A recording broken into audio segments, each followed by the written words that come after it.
Ola, son Marta e vou falar do libro As alumnas, escrito por Paula Carballeda. Vou comezar falando da súa autora, que é unha escritora de relatos infantís e xuvenís, contacontos e actriz en lingua galega. Aínda que As alumnas foi a súa obra máis destacada, outro título destacable dela é O lobisome do Candeán, que é unha narrativa que trata de lobos que visten como persoas, pero pensan como animais. E de vez en cando aparecen rapazas novas mortas no monte, posiblemente debido aos mesmos.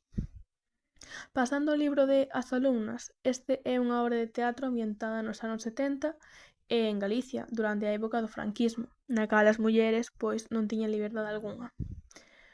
Entón, o libro trata de dúas antigas alumnas de María Barbeito, que tras moitos anos atópanse no enterro da mesma, ambas inspiradas por ela a facerse mestras elas mesmas algún día.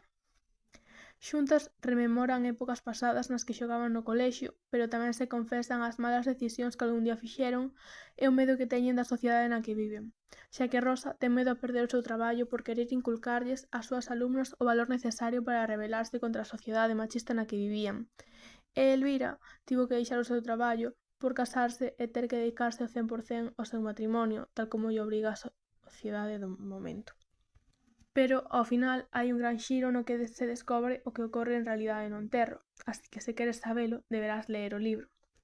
Para rematar, podo dicir que o que máis me impresionou da obra foi o poder que tiña o marido de Elvira sobre ela, e que, por eso, merece a pena ler o libro para ver como vivían as mulleres desa sociedade.